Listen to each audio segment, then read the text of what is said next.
교사 연금 통장 열자마자 비명이 터졌다. 노후가 무너진 순간 이 말을 처음 들었을 때 저도 믿기 어려웠습니다. 평생을 아이들 앞에 서서 하루하루를 버티듯 살아온 분들이잖아요. 누구보다 성실했고 누구보다 안정적인 삶을 꿈꾸며 살아온 분들인데 은퇴 첫날 통장 앞에서 다리가 풀릴 줄 누가 상상이나 했겠습니까? 그런데 요즘 교사 연금 받는 분들 사이에서 이런 이야기가 너무 흔하게 들립니다. 아니, 이 돈으로 어떻게 살라는 거야?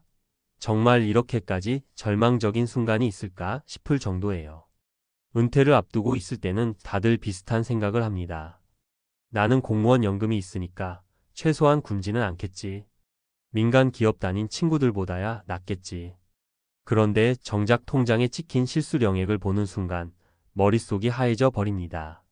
물가가 이렇게까지 올랐다는 걸, 의료비가 얼마나 무서운지, 노후라는 게 얼마나 돈이 많이 드는지를 그때서야 뼈저리게 체감하게 되는 거예요.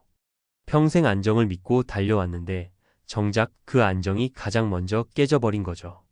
사람들이 말합니다. 교사 연금이면 안전하지 않나? 하지만 요즘 현실은 다릅니다. 안전할 줄 알았던 사람들일수록 충격이 더 큰 거예요. 세상이 바뀌었고 돈의 가치가 바뀌었고 노후의 형태가 완전히 달라졌습니다. 그런데 우리는 여전히 옛날 계산법으로 은퇴를 준비해 왔던 거죠. 그러니까 막상 퇴직하고 나서야 진짜 현실과 맞닥뜨리게 되는 거예요. 그리고 그 충격은 생각보다 훨씬 크고 훨씬 잔인합니다. 이제 본격적으로 이야기해 볼게요.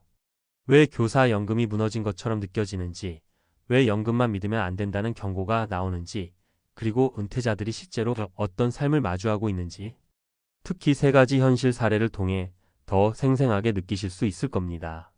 첫 번째 사례는요, 61세 정교과 교사로 은퇴한 어씨 이야기예요. 어씨는 평생 학교에서 학생들을 가르치며 살았고 누구보다 검소하게 살았습니다. 은퇴하면 큰 욕심 없이 조용히 살아도 된다 생각했대요. 그런데 연금 첫날 통장에 찍힌 금액을 보고 말문이 막혔다고 합니다. 건강보험료 빠지고 세금 빠지고 각종 공제 빠지고 나니 실제 손에 들어온 금액은 자신이 예상했던 금액보다 거의 30% 가까이 적게 나온 거예요. 그 돈으로 월세, 생활비, 병원비까지 감당하자니 한숨밖에 나오지 않았습니다. 결국 주변 친구들이 추천해준 학원 강사 일을 다시 시작할 수밖에 없었죠.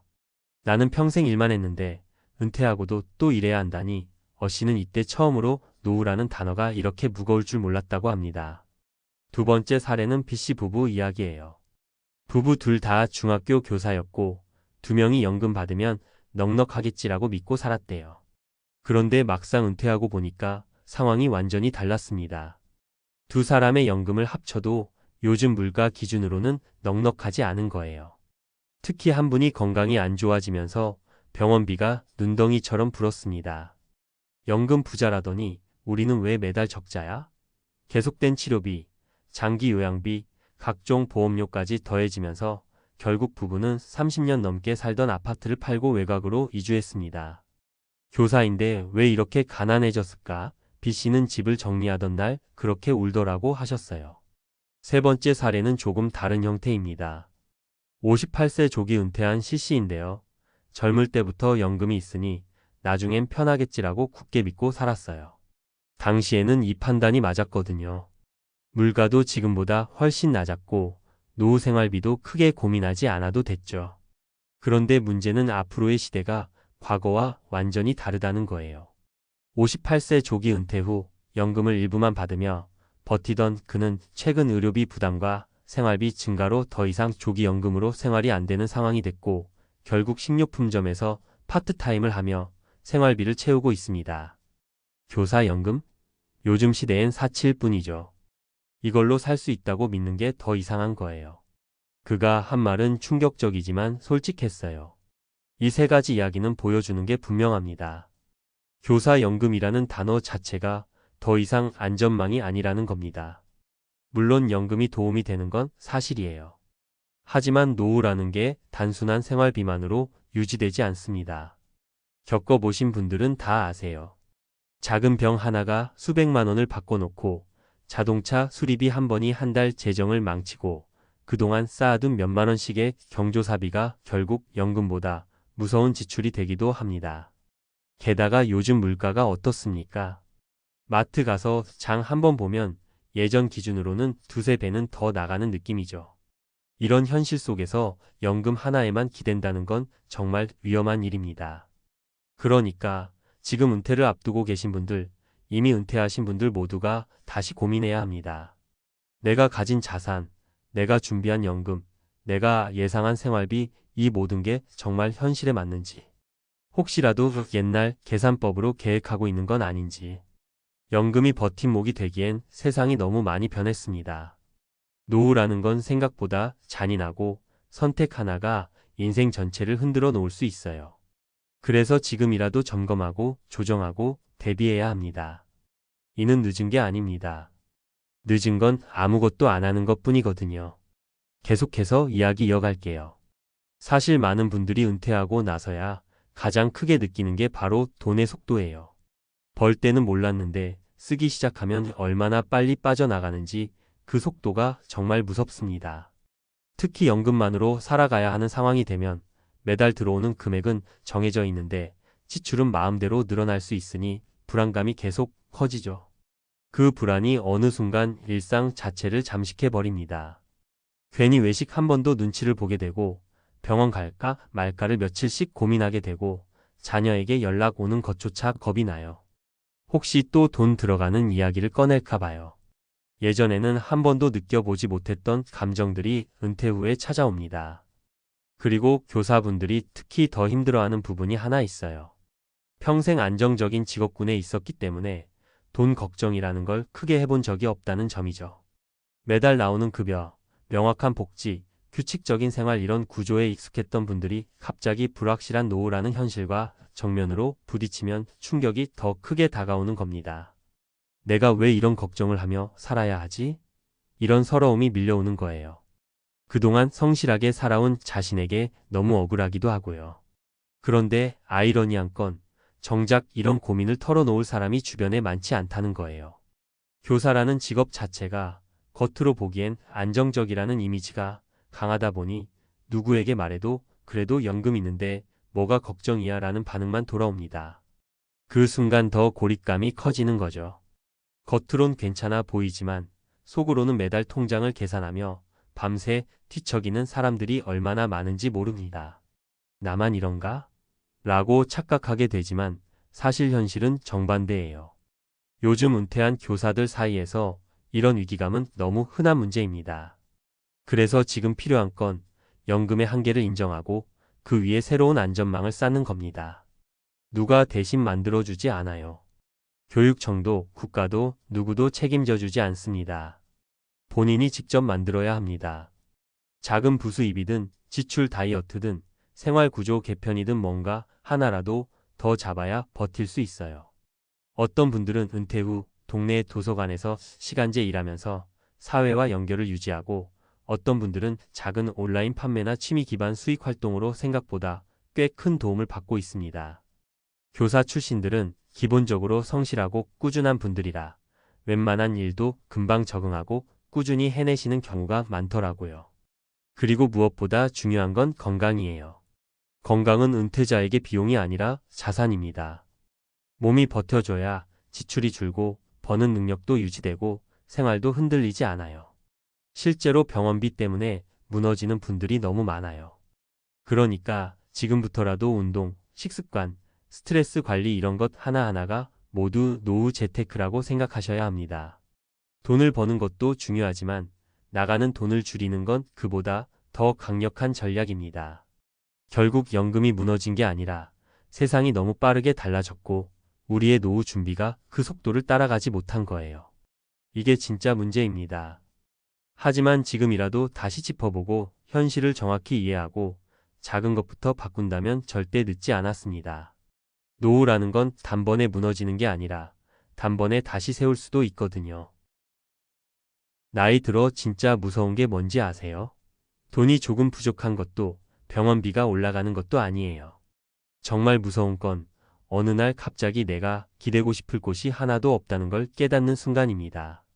그때 사람들은 공통으로 이렇게 말해요. 아, 내가 준비를 잘못했구나. 이 세 가지가 없으면 노후는 진짜 끝나는구나. 이 말 그냥 위협처럼 들리실 수도 있죠. 그런데 은퇴자들 실제 이야기를 들어보면 이게 과장이 아니라는 걸 금방 알게 돼요. 살아보니까 알게 되는 진실이 있어요.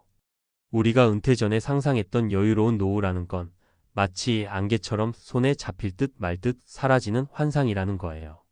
노후의 행복은 거창한 게 아니라 아주 단순하고 현실적인 세 가지에서 갈리는데 이걸 챙기지 못한 사람들은 은퇴 후 몇 년 안 돼서 무너집니다. 그리고 준비했던 사람들은 반대로 나이 들수록 더 여유롭고 안정되고 오히려 젊을 때보다 마음의 공간이 넓어져요. 이 이야기를 들으시는 분들 중에서도 아마 이런 생각 하시는 분들 있을 거예요.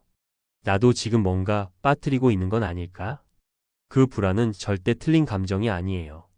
왜냐면 은퇴의 성공은 거대한 소득도 높은 자산도 아니라 이 세 가지를 얼마나 갖추고 있느냐로 결정되기 때문이에요. 그래서 오늘은 은퇴자들이 떨며 이야기한 이 세 가지 없으면 진짜 끝난다라고 말한 그 공통점들을 실제 사례와 함께 구체적으로 풀어서 이야기해 드릴게요. 혹시 지금이라도 늦지 않았는지 조바심이 든다면 오히려 잘 오셨어요. 이걸 알고 준비하면 노후가 무너지는 걸 막을 수 있으니까요. 먼저 은퇴자들이 가장 무섭게 말하는 첫 번째 공통점은 바로 고정 지출을 통제할 힘이 없는 삶이에요. 우리는 은퇴하면 소비가 줄어들 줄 알죠. 그런데 현실은 전혀 다릅니다. 젊을 때는 소득이 있기 때문에 생활비가 커도 어떻게든 맞춰 나가요. 하지만 소득이 끊긴 순간 똑같은 생활비가 폭탄이 돼요. 실제로 은퇴자분 중 한 분이 이런 얘기를 하셨어요. 은퇴하면 여유가 생길 줄 알았는데 시간이 아니라 돈이 저를 잡아먹더라고요. 이분은 캘리포니아에서 35년 넘게 일했어요. 월세만 2,800불이었고 은퇴 이후에도 줄일 방법이 없었죠. 결국 어떻게 됐을까요? 연금은 들어오지만 고정 지출을 감당 못해서 1년 만에 모아둔 비상금이 바닥났어요. 이게 은퇴의 첫 번째 공포예요. 나가는 돈을 줄일 수 없으면 노후는 버틸 수가 없어요. 반대로 비슷한 소득이었는데 은퇴를 아주 안정적으로 맞은 분이 있어요. 이분은 은퇴 5년 전부터 생활비를 절반으로 줄였어요. 이민 생활 오래 하다 보니까 렌트비가 가장 큰 문제라는 걸 알았고 그래서 미리 다운사이징해서 작은 콘도로 옮겼죠. 처음엔 불편했다고 해요. 그런데 3년 지나고 나니 이렇게 말하더라고요. 지금은 숨이 편해요. 나가는 돈이 적으니까 사는 게 두렵지 않아요. 두 분의 차이는 소득이 아니라 지출을 통제할 수 있느냐 없느냐였어요. 그 다음 두 번째 공통점은 더 무섭습니다. 바로 혼자가 되지 않는 구조를 만들어 놓은 사람 vs 전적으로 혼자가 된 사람의 차이예요. 은퇴 후 외로움은 단순한 감정 문제가 아니라 생존 문제예요. 왜냐면 도움이 필요할 때 도와줄 사람이 없으면 작은 문제도 큰 재앙으로 커지거든요. 예를 하나 드릴게요. 애틀랜타에 사는 60대 후반 남성분이 있어요. 이분은 건강도 좋고 연금도 2,800불 정도로 안정적이었어요. 그래서 무난한 노후라고 생각했죠. 그런데 아내분이 먼저 돌아가시고 나서 상황이 완전히 달라졌어요. 연락할 사람이 없었고 아프면 병원에 가는 것도 일이었어요. 결국 체중이 급격히 빠지고 우울증이 왔어요. 본인은 나는 돈보다 사람이 필요했다고 말했어요. 은퇴 후 사람 관계를 놓치는 게 이렇게 무섭습니다. 반대로 텍사스에서 지내는 70대 부부는 전혀 달랐어요. 이분들은 은퇴 전부터 취미 모임, 교회, 한인 커뮤니티에 일주일 중 절반 이상을 쓰셨대요. 그래서 누구 하나 아프면 옆집에서 바로 도와주고 병원 갈 때도 같이 가주고 심지어 여행도 함께 다녀요. 이분들이 저에게 한 말이 아직도 기억나요. 노후는 돈으로 사는 게 아니라 사람으로 버티는 거예요. 이게 은퇴자들이 떨며 말하는 두 번째 공통점이에요. 혼자가 되면 노후는 너무 쉽게 무너진다.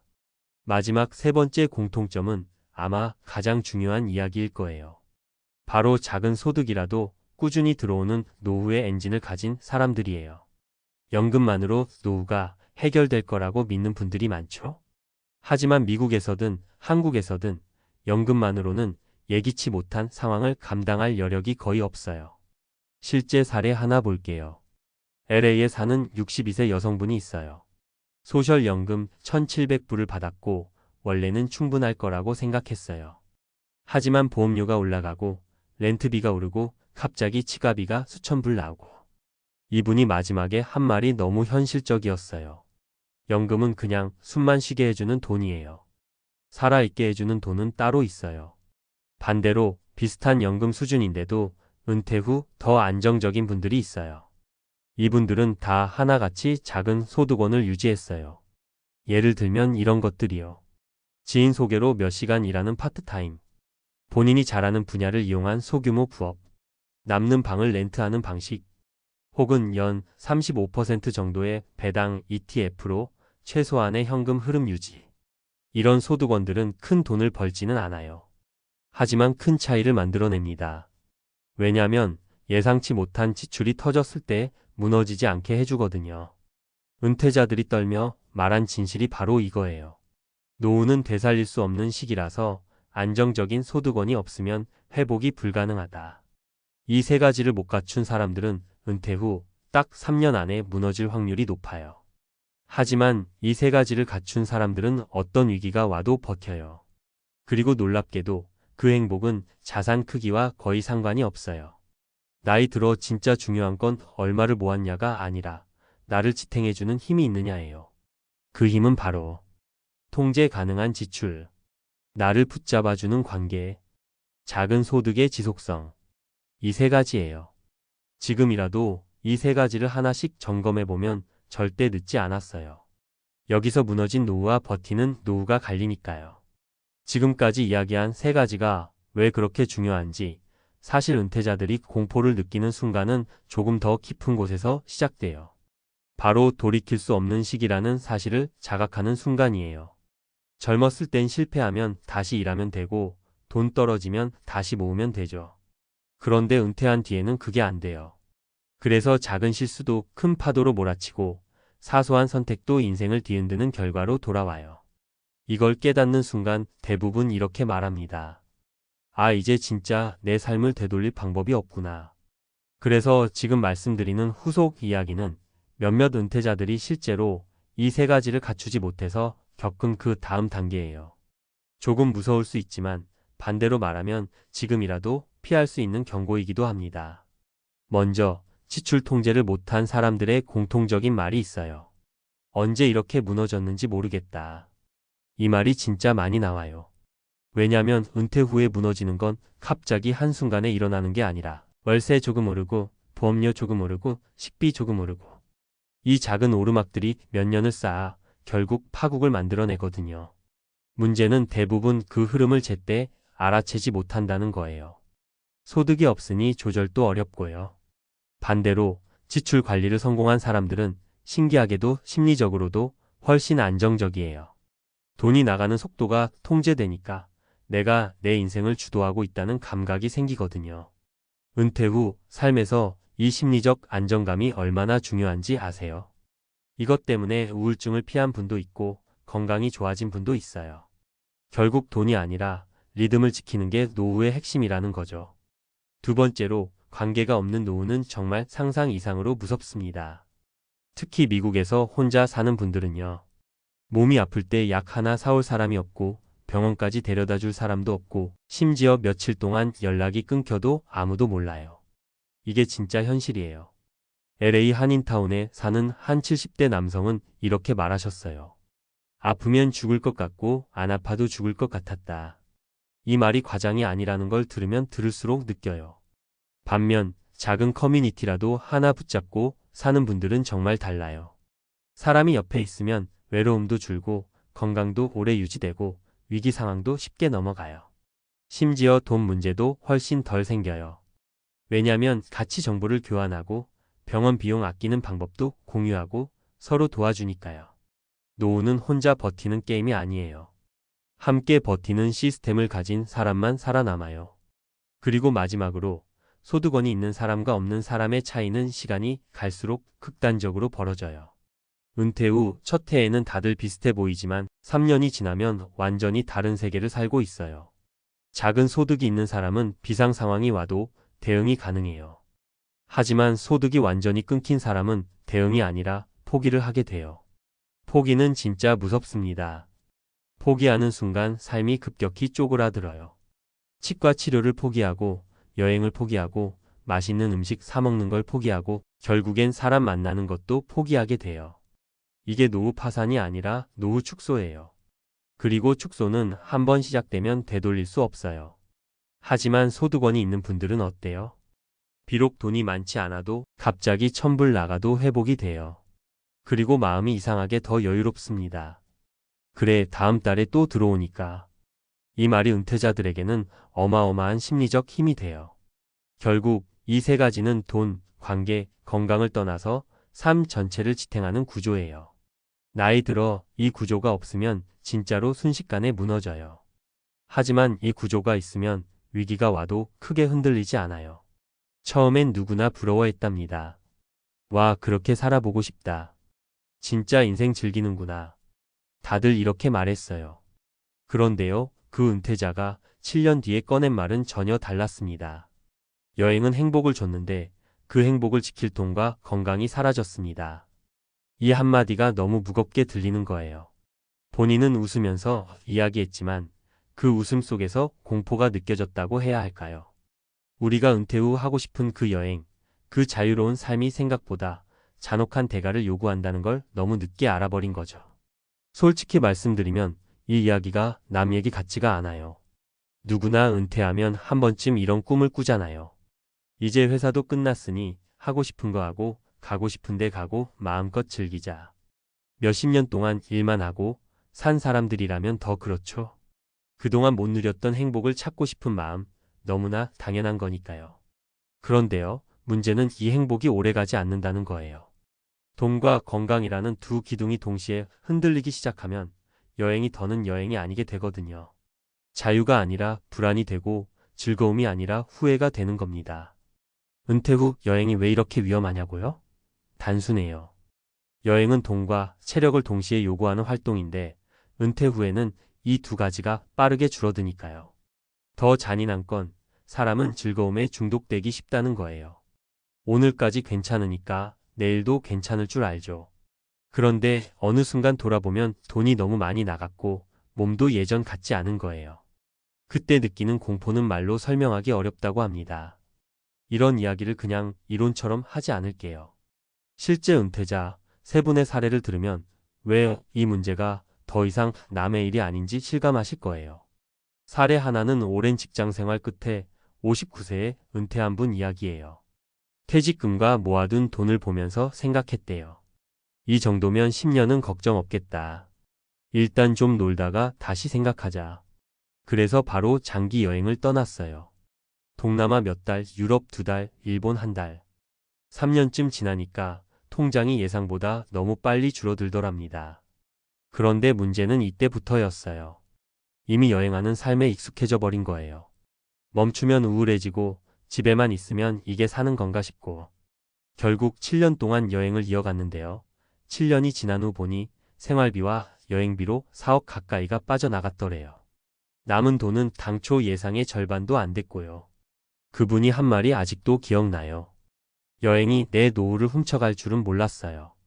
나는 행복을 찾는다고 나갔는데 어느 순간 도망치고 있더라고요. 두 번째 사례는 더 아픈 이야기예요. 62세에 은퇴한 부부인데요. 아이들도 독립했고 둘만의 시간을 가지자며 캠핑카로 미국 서부를 한 바퀴 돌기 시작했어요. 처음엔 너무 좋았죠. 자연 속에서 사는 게 이렇게 행복한 거구나 싶고 이게 진짜 은퇴자의 삶이지라고 감탄했다고 합니다. 그런데요, 4년째 들어가면서 아내분의 허리 통증이 악화되고 남편분도 혈압 문제가 생겼어요. 여행을 계속하려면 치료를 받아야 했는데 병원을 갈 때마다 비용이 장난 아니었어요. 캠핑카 유지비에 보험료, 의료비까지 겹치니까 감당이 안 되기 시작한 거예요. 결국 집으로 돌아와 다시 정착했는데 이미 건강은 여행 이전으로 돌아갈 수 없을 정도로 나빠져 있었고 돈도 많이 줄어든 상태였어요. 그 부부가 남긴 말이 이렇습니다. 언제든 떠날 수 있는 줄 알았는데 우리가 제일 먼저 잃은 건 떠날 힘이었어요. 세 번째 사례는 55세에 조기 퇴직한 분이었는데요. 인생은 한 번뿐이라고 말하며 남미, 호주, 유럽을 휩쓸듯 여행하셨어요. 사진만 보면 정말 영화 같았어요. 그런데 문제는 여행 중독처럼 비용이 커졌다는 거예요. 비즈니스석으로 업그레이드하고 가는 곳마다 고급 숙소에서 묵고 비용이 커질수록 여행이 행복이 아니라 자존심의 문제가 되더랍니다. 그런데 어느 순간 무릎 관절이 망가지면서 장거리 이동이 힘들어졌고 예상치 못한 수술을 받았는데 건강보험으로 커버되지 않는 부분이 너무 컸어요. 결국 가진 돈 절반 이상이 의료비로 빠져나갔고 지금은 예전처럼 여행을 할 수 없는 몸이 됐어요. 본인의 마지막 말이 씁쓸했습니다. 여행은 좋은데 그걸 버틸 내 몸과 돈은 무한하지 않다는 걸 너무 늦게 알았어요. 이야기들을 듣고 나면 좀 섬뜩하지 않으세요? 아, 나도 은퇴하면 여행 좀 다녀야지라고 쉽게 말했던 것들이 사실 굉장히 위험할 수 있다는 걸 느끼게 돼요. 근데 여기서 중요한 건 여행을 하지 말라는 게 아니라는 겁니다. 문제는 준비 없이, 계획 없이, 지속 가능성 따지지 않고 여행만 하다 보면 노후를 갉아먹는다는 거예요. 여행은 즐거움이지만 즐거움을 유지하려면 반드시 기반이 있어야 합니다. 그 기반이 바로 돈과 건강이죠. 그런데 여행은 이 두 가지를 가장 빠르게 소모시켜요. 이게 여행의 역설이자 은퇴자들이 뒤늦게 깨닫는 잔혹한 현실이에요. 은퇴자의 가장 큰 착각이 뭔지 아세요? 지금 가진 돈이 앞으로도 계속 이 정도일 것이다. 그리고 지금 내 체력이 이대로 유지될 것이다. 이 두 가지예요. 하지만 둘 다 틀려요. 은퇴 후에 돈은 줄어들기만 하고 체력은 생각보다 빠르게 떨어져요. 그런데 여행이라는 소비 패턴은 시간이 갈수록 더 커져요.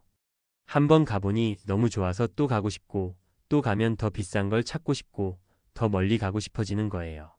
그러다 어느 순간 조절이 안 되는 겁니다. 그래서 결국 이런 결론에 다다르게 돼요. 여행이 인생을 행복하게 만들어주는 건 맞지만 준비되지 않은 여행은 노후를 가장 빠르게 파괴한다는 사실을요. 여행의 본질은 자유인데 자유 뒤에는 반드시 책임이 따라야 합니다. 돈과 건강이라는 책임이요. 그걸 무시한 채 떠나는 여행은 결국 후회라는 이름으로 돌아와요. 더 무서운 건 후회는 반드시 늦게 찾아온다는 겁니다. 여행을 다닐 땐 몰라요. 다 좋으니까요. 문제는 멈추려고 할 때예요. 쉼표 찍는 순간 현실이 들이닥쳐요. 내가 이걸 감당할 수 있었던 걸까? 그때 느끼는 공포는 사람을 무너뜨립니다. 자신감이 사라지고 삶의 방향성이 사라지고 그동안 쌓았던 노후 대비가 와르르 무너져 버려요. 그래서 많은 은퇴자들이 여행 후 공허감, 우울감, 불안정한 소비 패턴까지 겪는 이유가 여기에 있어요. 결국 여행을 어떻게 해야 하냐고요? 답은 단순합니다. 여행은 노후의 일부여야 하지 노후의 전부가 되어선 안 된다. 여행은 목표가 아니라 보너스예요. 내 돈과 건강을 해치지 않는 범위 안에서 즐기는 게 진짜 행복입니다. 이 선을 넘는 순간 여행은 인생 최고의 선물이 아니라 가장 무서운 지출이 됩니다. 혹시 지금 은퇴를 앞두셨거나 은퇴 후 여행을 꿈꾸고 계신다면 딱 한 번만 생각해 보셨으면 해요. 이 여행이 나의 70대, 80대의 삶을 지탱할 수 있을 만큼 여유로운가? 이 질문 하나면 많은 후회를 막을 수 있어요.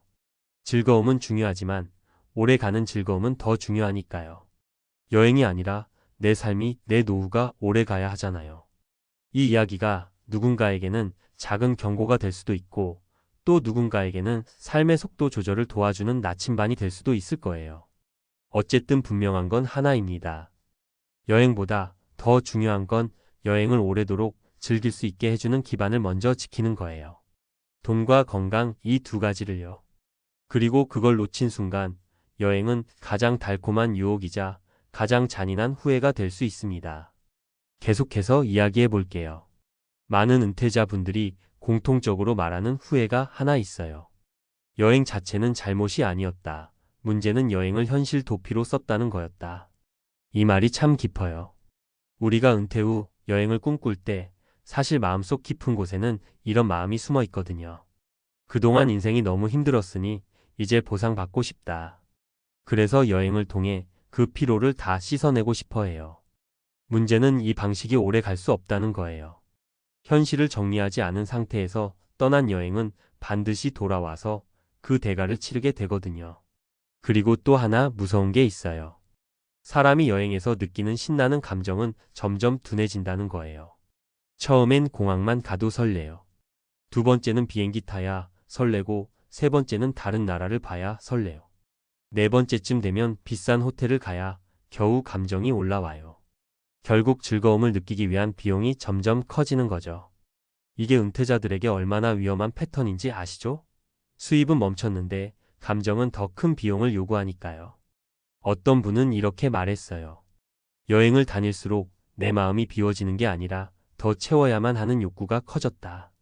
이게 인간의 본성이에요. 그래서 여행을 습관으로 만들기 전에 반드시 내가 감당할 수 있는 범위를 정해둬야 합니다. 그렇지 않으면 여행은 자유가 아니라 의무가 되어버려요. 가야만 마음이 편하고 멈추면 불안해지는 삶. 이건 진짜 여행이 아니죠. 그리고 건강 이야기도 빼놓을 수 없어요. 여행은 꼭 멀리 가야만 힘든 게 아니에요. 시차, 낯선 환경, 무리한 일정, 기온 변화, 긴 이동 몸은 생각보다 훨씬 많은 스트레스를 받아요. 은퇴자분들이 여행만 다녔는데 왜 갑자기 아프지? 라고 말하는 이유가 여기에 있어요. 몸은 표가 안 나다가 한 번에 무너지는 경우가 많거든요. 그 무너지는 순간이 여행지일 수도 있다는 게 더 무섭고요. 해외에서 응급실 한번 가보시면 그 비용이 얼마나 잔혹한지 아실 겁니다. 그 순간 깨닫죠. 내가 즐기던 방식이 내 몸에는 고문이었구나. 그래서 꼭 말씀드리고 싶은 건 여행은 절대 지금 아니면 못한다가 아니라는 거예요. 오히려 돈과 건강을 지키면서 천천히 즐기는 여행이 훨씬 오래 갑니다. 1년에 한 번이든 분기에 한 번이든 목적이 아니라 삶의 양념처럼 두는 게 진짜 지혜예요. 그래야 여행이 내 삶을 무너뜨리는 게 아니라 지탱해주는 역할을 하거든요. 결국 진짜 후회는 여행을 많이 못 간 게 아니에요. 여행을 오래 건강하게 즐길 수 있는 기반을 미리 만들어두지 않은 것. 이게 은퇴자들이 공통적으로 털어놓는 가장 깊은 아쉬움이에요. 지금 여행을 꿈꾸고 계신다면 떠나는 것보다 먼저 해야 할 게 하나 있어요. 미래의 나에게 물어보는 거예요. 지금 이 소비와 일정이 10년 뒤에 나를 지켜줄 수 있을까? 이 질문 하나가 여행의 속도도 방향도 완전히 바꿔줄 겁니다. 당신의 여행이 후회가 아닌 행복으로 남으려면 지금 이 질문이야말로 가장 필요한 출발점이에요. 연금 고지서 받아든 순간 끝났다. 교사들이 떨며 말한 공포의 현실. 정말 무섭게 들리죠. 그런데 은퇴한 교사분들 사이에서는 이 말이 농담이 아니라 실제로 떨리는 목소리로 흘러나오는 이야기라니까 더 섬뜩합니다. 그 잠깐의 종이 한 장이 평생 교단에서 버텨온 자부심보다 더 강한 충격을 줬다는 거예요. 아니, 내가 30년을 나라에 바쳤는데 이 돈으로 어떻게 살라는 거지? 딱 고지서 한 장 펼쳐본 그 순간 벽에 금이 간 듯 마음이 무너져 내렸다고들 하십니다. 살아오면서 한 번쯤은 공무원이나 교사는 연금 있으니까 노후 걱정 없겠지 이런 생각 다들 해보셨을 거예요. 실제로 많은 분들이 그런 기대를 안고 버텼고요. 야근해도 주말 반납해도 민원 스트레스에 잠을 못 이루던 날에도 그래도 버틸 수 있었던 건 노후는 안전하다라는 작은 믿음 때문이었죠. 그런데 정작 은퇴하고 마주한 현실은 생각했던 안전망이 아니라 재정 계산표 앞에서 주저앉게 만드는 냉혹한 숫자였습니다. 이걸 듣고 계신 분들도 똑같이 느끼실 거예요. 연금이라는 게 나라가 지급하는 최소한의 안전장치라고 믿어왔는데 그 최소한이 과연 생활을 버틸 만큼이냐는 건 전혀 다른 문제거든요. 요즘 같은 시대에는 더 그렇고요. 물가는 올랐지, 의료비는 더 무섭지, 사회적 지원은 주춤하지, 연금 자체는 실질 가치가 떨어지고 있지 이미 받는 사람들조차 이걸로는 안 된다며 다시 일자리를 찾아 헤매고 있으니 말 다한 거죠. 그래서 지금 이 이야기를 들으며 고개 끄덕이시는 분들 아마도 이런 생각 들 겁니다. 나도 저 상황이 되면 어떡하지? 난 지금 준비를 제대로 하고 있는 걸까? 정말 연금만으로는 못 버티는 시대가 온 걸까? 그런데요, 이런 불안감이 결코 과장이 아니에요. 이미 은퇴한 교사들 사이에서는 연금만으로 노후를 버티기 힘들다는 사실이 공식적인 진실처럼 퍼지고 있거든요. 실제 사례들을 보면 더 명확합니다. 첫 번째 이야기는 경기도에서 32년간 교편을 잡았던 A 선생님의 사례예요. A 선생님은 늘 주변에서 롤모델이었어요. 미래 걱정 없이 살 거라고, 연금 받으면 충분히 여유롭게 지낼 거라고 다들 말했죠. 그런데 실제로 연금을 받고 보니 예상 금액과 실수령액 사이에 큰 차이가 난 겁니다. 공제는 공제대로 빠지고 의료보험료는 생각보다 훨씬 크고 실질 물가는 계속 오르니 계산기가 끝도 없이 복잡해지는 거예요. 게다가 은퇴 후 건강이 조금 악화되면서 병원비가 한 달에 평균 몇십만 원씩 나가더랍니다. 처음 연금만으로 살겠다는 목표는 석 달 만에 깨졌고 결국 다시 마트에서 파트타임을 시작하게 됐어요. 이럴 줄 알았으면 은퇴 준비를 더 일찍 시작할 거리라는 후회만 남았다고 해요. 두 번째 이야기는 강원도에서 생활한 B 선생님 부부의 사례예요. 두 분 모두 교사여서 연금 부부로 불렸고 진짜 사람들이 부러워하는 가정이었어요. 하지만 막상 은퇴하고 보니 두 명이 받는 연금이 둘이서 살기 적당한 수준이 아니라 둘이서 버티기 빠듯한 수준이 되더라는 겁니다. 특히 무서운 건 예상치 못한 비용이었어요. 자녀 결혼 비용, 부모님 병원비 지원, 갑작스런 자동차 교체 비용. 이런 것들은 엑셀로 계산되지 않아요. 이 부부는 결국 집을 줄이고 외곽으로 옮겼습니다. 연금은 고정 수입이지만 우리의 삶은 고정되지 않았다는 말이 참 씁쓸하더라고요. 세 번째 사례는 서울에서 28년간 고등학교 교사로 일한 C 선생님 이야기예요. C 선생님은 연금이 나쁘진 않다고 생각했어요. 실제로도 일반 근로자보다 안정적인 금액을 받긴 했죠. 그런데 문제는 혼자 사는 사람에게도 비용이 끝없이 늘어난다는 점이었어요. 관리비는 계속 오르고 공공요금은 매년 인상되고 특히 식비와 교통비는 은퇴 후 시간이 많아지면서 더 많이 들기 시작했어요. 무엇보다 무서운 건 예상하지 못한 병원비였어요.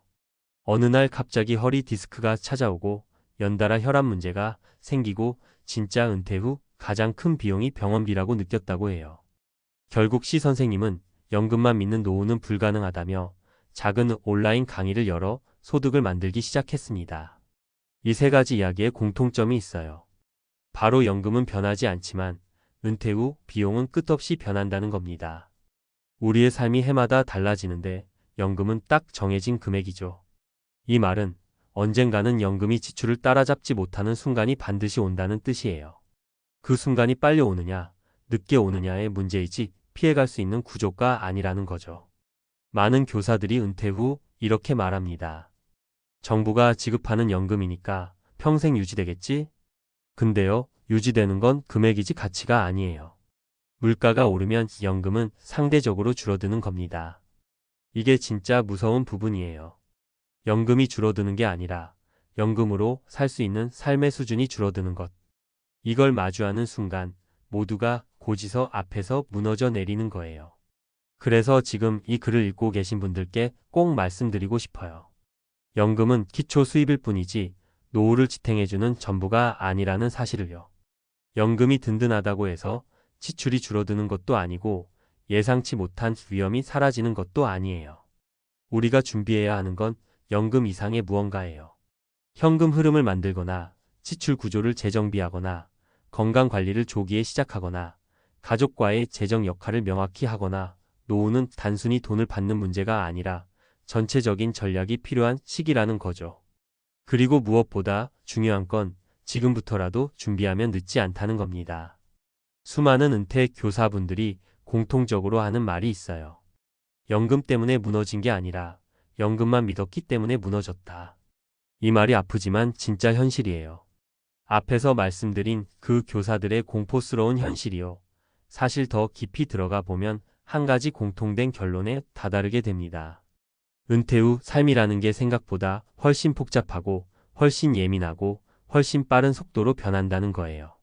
그래서 연금이라는 건 그냥 기초 체력 정도일 뿐 진짜 싸움은 그 이후부터 시작된다는 걸 다들 한참 후에 깨닫습니다. 특히 무서운 건 은퇴 후에는 돈이 새어나가는 구멍들이 눈에 보이지 않는다는 거예요. 예를 하나 들어볼게요. 많은 분들이 연금 수령을 시작하면 이제 매달 따박따박 들어오니까 한숨 돌리자 이렇게 생각하세요. 그런데 문제는 그 순간부터 변수들이 쌓이기 시작한다는 거죠. 의료비는 어느 날 갑자기 폭발하듯 튀어나오고 물가는 생각보다 느리게 오르는 것 같다가도 어느 순간 한꺼번에 훅 치고 올라가고 가족 문제는 늘 예측 불가능하게 등장해요. 자녀가 어려움을 겪거나 손주 돌봄을 부탁받거나 부모님 케어 비용이 갑자기 늘어나거나 이런 건 누구도 스케줄표에 적어두지 않죠. 그리고 은퇴 후 교사분들이 가장 공통적으로 겪는 충격은 자신의 고정비가 이렇게 높았다는 걸 은퇴하고 나서야 알았다는 거예요. 교직 시절에는 자동이체로 빠져나가던 비용들을 크게 신경 쓰지 않았고 월급도 안정적으로 들어오니 지출을 세세하게 보지 않았어요. 그런데 연금으로 생활을 시작하는 순간 갑자기 관리비 한 달치 금액이 크게 느껴지고 가스비가 2배로 오른 것도 훅 와닿고 보험료가 부담으로 바뀌는 겁니다. 이게 은퇴자들이 말하는 진짜 공포예요. 고정비라는 게 이렇게 무서운 거였구나 하고 뒤늦게 깨닫는 순간이 오는 거죠. 또 하나, 교사 연금의 함정 중 하나가 심리적 신뢰예요. 오랫동안 교사라는 직업을 유지하며 국가가 나를 보호해 줄 거라는 믿음이 쌓이거든요. 그래서 연금이 들어오면 당연히 안정적일 거라 생각해요. 하지만 문제는 우리 삶이 국가가 정해준 금액에 맞춰 움직여주지 않는다는 거예요. 나이가 들면 지출이 줄어든다. 절대 그렇지 않아요. 오히려 건강관리, 이동성, 돌봄, 생활유지비는 더 뛰어요. 집안 수리 같은 것도 은퇴 후에는 직접 하기 어렵고 외주를 줘야 하니 비용은 더 들죠. 전등 하나 갈아도 돈이 드는 시기가 옵니다. 그래서 결국 많은 은퇴 교사들이 입을 모아 하는 말이 있어요. 은퇴 후 첫 1년이 진짜 전쟁이었다. 원래 알던 삶의 형태가 완전히 무너지고 돈을 쓰는 방식이 바뀌고 자신이 감당할 수 있는 범위를 다시 계산해야 하고 무엇보다 나는 앞으로 어떻게 살아야 할까라는 질문을 처음부터 다시 맞닥뜨리게 되니까요. 그래도 희망적인 건 이 전쟁터를 건너온 분들이 공통적으로 조언하는 방식이 있다는 거예요. 하나는 이미 시작된 고정비를 가능한 한 낮추는 거, 둘째는 작은 금액이라도 꾸준히 들어오는 부수 입원을 만드는 거, 셋째는 건강을 잃지 않도록 습관을 먼저 정비하는 거예요. 이 세 가지가 갖춰지면 연금의 부족함을 어느 정도 상쇄해주고 감당할 수 있는 삶의 구조가 만들어져요. 그리고 무엇보다 중요한 건 지금 이 이야기를 듣고 있는 분처럼 현실을 직시하려는 마음이에요. 이 마음이 있는 분들은 늦지 않았습니다. 교사 연금이 무너진 게 아니라 연금만으로 버티는 시대가 끝났을 뿐이니까요. 퇴직하고 딱 1년만 지나 보면요. 거의 모든 은퇴자들이 똑같이 하는 말이 있습니다. 이럴 줄 알았으면 돈을 더 준비했어야 했는데. 이게 괜히 하는 말이 아니라 진짜 현실 앞에서 무릎 꿇고 나오는 말이에요. 처음엔 다들 자신 있었거든요. 나는 준비를 잘했어. 나 정도면 충분해. 근데 은퇴하고 조금만 지나보면 알게 됩니다. 우리가 머릿속에서 계산하던 그 노후 비용이라는 게 얼마나 허술했는지, 그리고 그 허술한 계산이 은퇴 이후의 삶을 얼마나 빠르게 흔들어 놓는지요. 사실 은퇴 전에는요, 누구나 월 생활비가 얼마나 들지 대충 숫자로만 생각합니다. 한 달에 이 정도면 살겠지. 나이 들면 더 절약하게 되겠지. 그런데 이상하게도요, 은퇴하고 나면 돈이 더 빨리 새어나갑니다. 이유는 단 하나예요. 우리가 상상하지 못했던 비용들이 하나둘씩, 그것도 예상보다 훨씬 자주, 더 크게 터지기 때문입니다. 그리고 그 충격을 대부분이 딱 1년 차에 체감합니다. 왜냐하면 1년이 지나야 비로소 우리가 한 번도 계산에 넣지 않았던 비용들이 모습을 드러내거든요. 경조사비, 의료비, 취미생활비, 자녀 지원금, 차량 유지비, 예기치 못한 집 수리비 같은 것들요. 퇴직 전엔 고정비 위주로만 계산했는데 정작 은퇴 후엔 변동비가 사람을 무너뜨립니다. 절약한다고 해결되는 종류의 비용이 아니라는 게 문제예요. 이제부터 말씀드릴 이야기는 실제 은퇴자분들이 은퇴 1년 차에서 공통적으로 겪는 현실입니다. 이걸 알고 계시면 적어도 나중에 이렇게 빨리 무너질 줄 몰랐다는 후회는 피하실 수 있을 거예요. 먼저 많이들 공감하실 만한 사례 하나 들려드릴게요. 첫 번째 사례는요. 35년 직장생활 마치고 퇴직하신 62세 김 선생님 이야기예요. 김 선생님 부부는 은퇴 전에 한 달 생활비를 넉넉하게 230 정도로 잡으셨습니다. 둘이 쓰기엔 충분하다고 생각하셨대요. 건강했고 자녀들도 다 독립했고 집도 자가였으니까요. 문제는 은퇴하자마자 지출 구조가 완전히 바뀌었다는 겁니다. 평소에 안 가던 경조사를 자주 가게 되고 갑자기 병원에 갈 일도 늘어나고 집 보일러가 고장 나면서 180만 원이 훅 나갔어요. 이런 게 한 번이 아니라 두세 달 간격으로 반복되면서 1년 만에 예산이 25% 이상 초과되어 버렸죠. 김 선생님 말씀이 아직도 기억나요. 이게 뭐야? 내가 생각한 은퇴랑 너무 다르잖아. 그제서야 본인이 계산했던 노후 비용이 완전히 틀렸다는 걸 깨달았다고 하시더라고요. 두 번째 사례는 조금 다른 케이스인데 이게 가장 흔합니다. 은퇴자들이 제일 예상 못하는 비용이 자녀 지원금이에요. 59세에 조기 퇴직한 정 씨는 은퇴 후 한 달 생활비를 200으로 잡았어요. 부부 둘이 절약하면 충분하다고 생각했거든요. 하지만 정 씨 아들이 결혼 준비를 하면서 갑자기 부모 도움을 요청했고 딸은 직장 이직 기간 동안 경제적으로 어려움을 겪으면서 몇 달 동안 부모에게 손을 벌렸습니다. 원래 계획에는 없던 지출이 몇백만 원씩 빠져나가기 시작했고 은퇴 1년이 지나기도 전에 비상금 통장은 거의 바닥이 났다고 하더라고요. 정 씨가 저한테 했던 말은 이거였어요. 부모가 돼서 애들 힘든데 모른 척을 어떻게 해요? 근데 이게 우리 노후를 이렇게까지 흔들어 놓을 줄은 몰랐어요. 세 번째 사례는 건강과 관련된 이야기예요. 은퇴 전엔요, 다들 이렇게 생각하죠. 아직은 건강하니까 큰 병원 갈 일 없겠지. 근데 이게 진짜 가장 위험한 착각이에요. 67세 이 씨는 퇴직 후 건강검진에서 큰 이상이 없었기 때문에 생활비 계산에 의료비 부담을 거의 넣지 않았어요. 그런데 어느 날 무릎 통증이 심해져서 정형외과를 다니기 시작했는데 이게 몇 달을 끌었고 물리치료, 주사치료 등을 반복하면서 매달 병원비가 30만 원, 40만 원씩 추가로 나가기 시작했습니다. 약도 장기 복용해야 했고요. 병원비가 계속 쌓이니까 자식에게 도와달라고 말하기도 어렵고 본인은 본인대로 기운이 빠지고 이 씨가 이런 얘기를 하셨어요. 노후는 건강이 돈이구나. 그 말을 그때 처음 실감했어요. 이 세 가지 사례를 보면 딱 보이실 거예요. 우리가 계산했던 노후 비용이 왜 틀렸는지, 그리고 왜 은퇴자들이 대부분 은퇴 1년 차에 멘붕을 겪는지 말이에요. 노후 비용을 계산할 때 우리가 실수하는 건 대부분 세 가지예요. 첫째, 비용을 고정 비용 중심으로만 계산한다는 것. 둘째, 가장 큰 위협인 변동 비용을 과소평가한다는 것. 셋째, 은퇴 후엔 소비가 줄어들 거라는 착각을 한다는 것. 근데 현실은 정반대예요. 은퇴 후엔 변동 비용이 훨씬 많고 예측도 어렵고 절약한다고 해결되지도 않습니다. 몸이 아프면 병원은 가야 하고 집이 고장나면 고쳐야 하고 자녀가 급하면 도와야 하고 경조사인 얼굴을 내밀 수밖에 없어요. 그러니 은퇴 1년 차의 대부분이 충격을 받는 겁니다. 제가 드리고 싶은 말은요. 더 준비하라 이런 막연한 조언이 아니에요. 진짜 핵심은 이겁니다. 노후 비용은 계산이 아니라 시나리오로 준비해야 한다는 것. 월 200으로 산다가 아니라 월 200 쓰다가 갑자기 500 나갈 수 있는 상황을 어떻게 막을 것인가. 집 고장 나고 건강 문제 생기고 자녀가 부탁해도 흔들리지 않을 구조를 어떻게 만들 것인가. 이게 진짜 노후 준비예요. 지금 이 글을 읽고 계신다면요. 아직 늦지 않았습니다. 우리가 은퇴자 분들한테 자주 듣는 말이 있거든요. 내가 은퇴 전에 이런 얘기를 들었으면 완전 다르게 준비했을 텐데. 그 말 이제는 남의 얘기 아니에요. 은퇴 후 1년이 가장 위험한 이유는요. 생각보다 단순합니다. 수입은 줄었는데 지출 패턴은 은퇴 전과 거의 그대로이기 때문이에요. 사람의 소비 습관이라는 게 하루아침에 바뀌지 않거든요.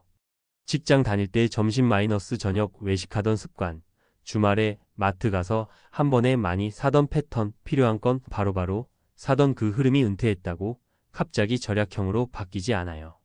그러다 보니 첫 6개월은 아직 괜찮네 싶은데 1년이 되는 순간 통장 잔고가 위협적인 속도로 줄어들었다는 걸 깨닫게 돼요. 여기서 공포가 시작되는 거죠. 이렇게 쓰면 20년은커녕 10년도 못 버티겠는데? 두 번째로 은퇴 첫 해에 무너지는 가장 큰 이유는 예상하지 않은 사건이 최소 두세 번은 반드시 발생하기 때문이에요. 사람들은 대부분 은퇴 후 생활을 평균값으로만 계산합니다. 평균적인 생활비, 평균적인 병원비, 평균적인 지출. 근데 현실은 평균이 아니라 사건으로 흘러갑니다. 집 고장 한 번, 치과 응급치료 한 번, 자녀 금전 요청 한 번. 이렇게만 있어도 몇 백만 원이 순식간에 빠져요. 그리고 이런 사건들은 은퇴 전보다 은퇴 후에 훨씬 자주 터집니다.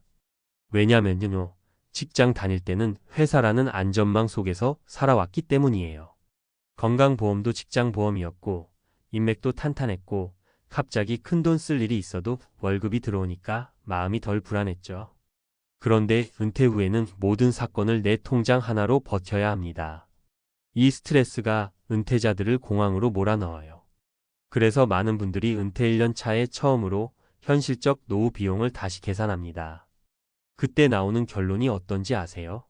대부분 이렇게 얘기합니다. 내가 생각한 금액의 최소 1.3배는 필요했네.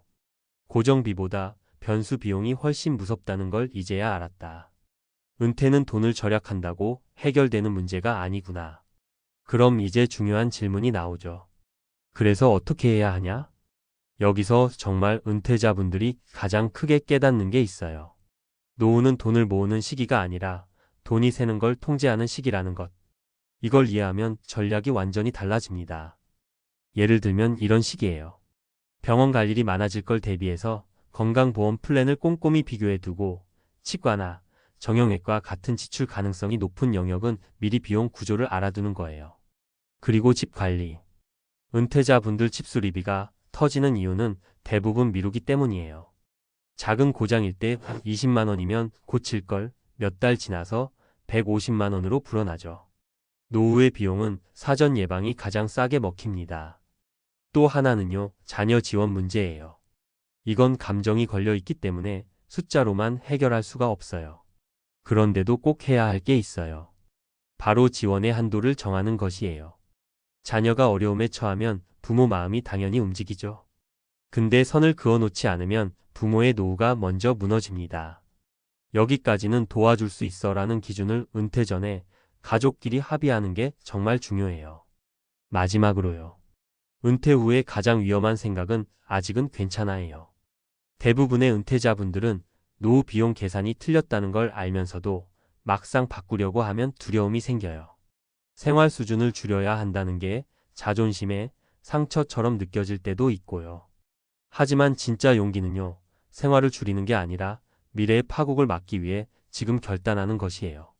제가 왜 이렇게 강조하냐면요, 은퇴자분들 인터뷰를 해보면 90%가 똑같이 말합니다. 첫 1년만 제대로 버텼으면 내 노후는 훨씬 안정적이었을 거예요. 지금 이 글을 보시는 분은 이미 남들보다 훨씬 앞서 계신 거예요. 노후 비용 계산이 틀릴 수 있다는 걸 알고 계시니까요. 이제는 그 계산을 다시 조정하고 삶을 재구조화할 차례입니다. 은퇴자분들이 가장 두려워하는 순간이 언제인지 아세요? 돈이 떨어질까 걱정될 때도 있지만 사실 더 무서운 건 인생 마지막이라고 믿었던 선택이 나를 배신하는 순간입니다. 많은 분들이 말해요. 도시에서 치여 살다 은퇴하면 조용한 시골에서 둘이 살림하고 내 집 하나 지어놓고 텃밭이나 가꾸며 여생을 보내면 얼마나 좋겠냐고요. 그런데 그 꿈이 현실로 바뀌는 순간 웃음 대신 눈물이 흐르는 경우가 너무 많습니다. 조용해서 좋겠지? 집값 싸서 부담 없겠지? 공기 맑으니 건강해지겠지? 이렇게 생각하며 내려갔다가 단 몇 달 만에 심지어 돈까지 다 묶은 마지막 집 때문에 되돌아올 수도 없는 상황에 빠져 허우적대는 분들이 적지 않습니다. 사람들은 늘 말해요. 시골은 따뜻하고 정이 있고 비용도 적게 든다고. 그런데 정작 내려가 사는 분들 얘기를 들어보면요. 은퇴자들의 삶을 송두리째 흔들어 놓는 현실은 생각보다 훨씬 차갑고 훨씬 빠르게 다가옵니다. 도시에서 마지막 집을 팔거나 퇴직금 일부를 들고 내려가 집을 짓는 순간 그게 마치 돌이킬 수 없는 문을 닫는 소리처럼 느껴졌다는 은퇴자들이 많습니다. 뒤로 갈 여지를 다 끊고 새 삶을 꿈꾸며 내려간 선택이었는데 그게 본인을 가두는 감옥이 될 줄 몰랐다고요. 이건 누군가의 이야기가 아니라 지금도 계속 벌어지고 있는 은퇴 부부들의 진짜 현실입니다. 그 현실을 더 진하게 느낄 수 있는 사례 세 가지를 먼저 들려드릴게요. 첫 번째 사례예요. 서울 아파트를 팔아 시골에 전원주택을 지은 부부가 있었어요. 평생 회사 생활만 해서 몸과 마음이 다 지쳤다고 이제는 흙냄새 맡으며 쉬고 싶다고요. 그런데 집을 짓고 나서 3달 만에 부부는 서로에게 이런 말을 했답니다. 우리 여기 있으면 늙는 게 아니라 고립된다.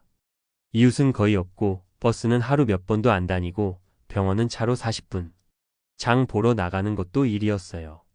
그 부부는 결국 1년 버티고 도시로 돌아오려 했지만 이미 집값은 건축 비용에도 못 미치는 수준으로 떨어져 있었고 은퇴 자금의 절반이 묶인 채 손도 쓸 수 없는 상황이 돼버렸습니다. 집은 있어도 생활은 무너진 겁니다. 두 번째 사례는 더 무겁습니다. 대기업에서 정년퇴직한 남편과 요양교사로 일하던 아내가 마지막 집이라며 작은 시골 마을에 집을 샀어요. 부부 모두 사람들 북적이는 걸 싫어해 조용함을 선택한 건데요. 하지만 정작 내려가서 보니 조용함은 평화가 아니라 철저한 고립이었어요. 마을 사람들은 외지인에게 말을 잘 걸지 않았고 70대 이상 어르신들만 남아있어서 부부와는 생활 패턴도 전혀 맞지 않았죠. 무엇보다 문제는 의료였어요. 남편이 고혈압 약을 끊으면 안 되는데 동네에 내과가 없어 한 번 병원 갈 때마다 왕복 2시간이 걸렸고 겨울 폭설이라도 내리면 며칠씩 갇히기 일쑤였어요. 그러다 한 번은 남편이 새벽에 어지러운 증상을 느꼈는데 119가 들어오기 어려운 지역이라 40분 넘게 걸려 응급실로 이동했습니다. 한순간 위험한 상황을 겪고 나서 그 부부는 깨달았대요.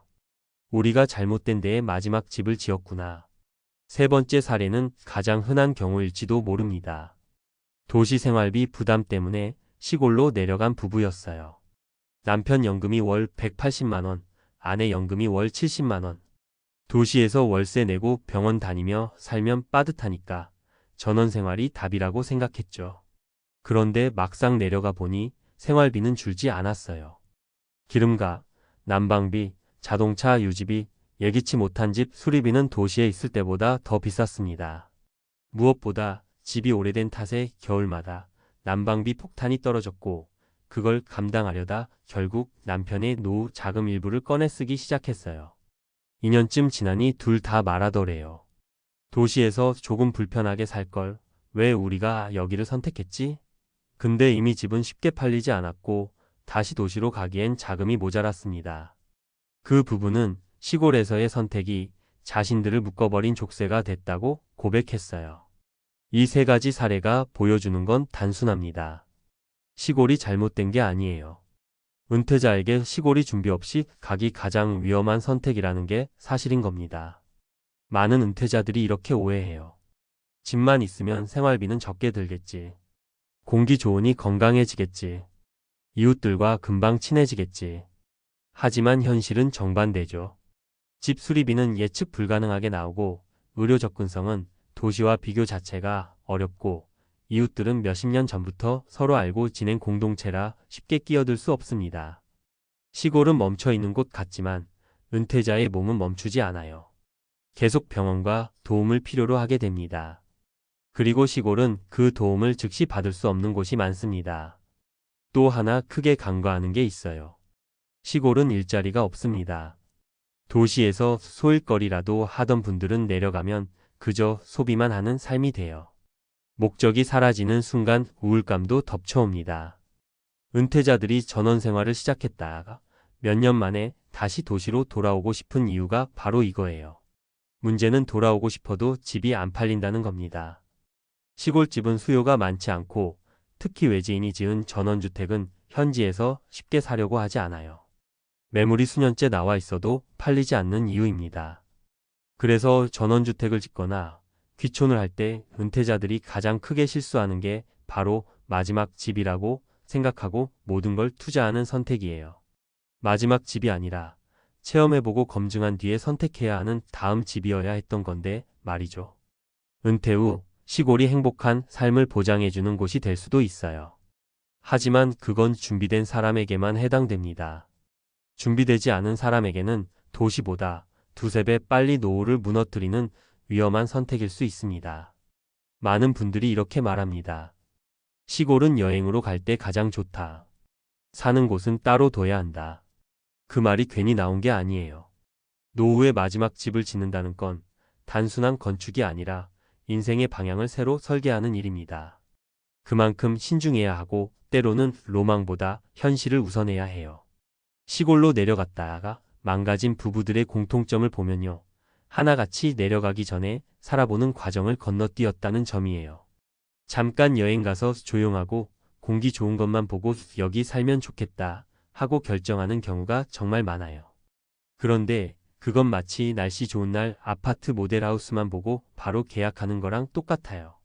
비 오는 날, 폭설 오는 날, 여름 습기 찰 때, 겨울 난방할 때 이런 현실은 경험하지 않고는 절대 알 수 없거든요. 그리고 은퇴자분들이 가장 크게 착각하는 게 있어요. 시골 가면 생활비가 줄겠지? 이 말 정말 많이 하시는데 실제로 내려가면 생활비가 줄기는커녕 도시보다 더 드는 경우가 많아요. 왜냐하면 도시에서는 지하철 타고 다니던 분들도 시골 가면 차 2대 없이 못 살아요. 하나는 남편, 하나는 아내. 그리고 기름값, 정비비, 보험료 이게 은근히 부담이 돼요. 버스가 하루 몇 번 다니지 않는 경우가 태반이니까요. 또 하나 중요한 건 의료예요. 은퇴 후 가장 중요한 게 불편함이 생겼을 때 얼마나 빨리 해결할 수 있느냐인데 시골은 이게 잘 안 돼요. 도시에서는 감기만 걸려도 바로 병원 가서 약 타오지만 시골에서는 내과 하나 없어서 동네 운전대를 잡고 한참을 나가야 해요. 응급 상황은 더 위험하고요. 사람은 나이가 들수록 병원 가까이 사는 게 진짜 복이에요. 그리고 생각보다 많은 분들이 외로움을 가장 힘들어 하세요. 은퇴하고 내려가면 부부 둘이 하루 종일 붙어 있어요. 30년 넘게 각자 회사 생활하고 낮 시간 따로 보내던 분들이 갑자기 24시간 같이 있는 건요. 의외로 부부 관계를 시험대에 올려놓는 일이에요. 게다가 주변에 또래가 없고 마을 분위기가 이미 굳어져 있으면 외부인이 들어가기 쉽지 않아요. 커뮤니티라는 게 은퇴 후에 더 절실한데 막상 내려가 보면 우리가 여긴 끼어들 수 없는 곳이구나 하는 느낌이 들 때가 많아요. 그럼 어떻게 해야 시골에서 실패하지 않을까요? 은퇴자들이 공통으로 말하는 정답이 있어요. 절대 마지막 집이라고 생각하며 내려가지 마라. 마지막 집은요, 몇 년 살아보고 계절을 모두 겪어보고 병원과 동네 사람들과의 관계를 확인한 뒤에 선택해야 해요. 처음부터 멋진 전원주택 짓고 정착하려고 하면 실패 확률이 너무 높아요. 대신 몇 달 단기 렌트로 살아보고 불편함을 겪어본 뒤에도 그래도 여기 살고 싶다는 마음이 들면 그때 결정하는 게 훨씬 안전해요. 그리고 또 하나 중요한 건 돌아올 수 있는 길을 꼭 남겨두는 거예요. 도시의 작은 빌라든 전세든 월세든 완전히 끊어버리지 않는 게 좋아요.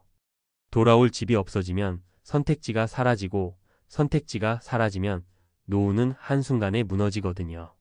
시골이 나쁜 곳은 아니에요. 단지 준비 없이 가면 은퇴자의 삶을 너무 쉽게 부서뜨리는 곳일 뿐이에요. 그래서 은퇴 후의 마지막 선택은 조용함이 아니라 살아낼 수 있는 환경인지를 기준으로 해야 해요. 결국 사람은요, 조용한 곳보다 안전한 곳, 낭만보다 의료, 자연보다 관계가 있어야 오래 버틸 수 있거든요. 다시 돌아갈 수 없다. ETF에 올인한 남자가 맞은 지옥의 결말. 퇴직금 몰빵한 58세가 통장 열어본 순간 숨이 멎었다. 이 한 문장이요. 사실 은퇴를 앞두고 고민하시는 많은 분들의 마음속 깊숙한 공포를 그대로 드러낸 말이기도 합니다. 나도 혹시 이렇게 될까? 하고요. 솔직히 말씀드리면요. 요즘 퇴직하신 분들 사이에서 가장 위험한 건 주식이나 ETF가 아닙니다. 진짜 위험한 건 나도 저렇게 하면 되겠지 하고 남들 성공한 얘기만 보고 따라 들어가는 그 막연한 확신이에요.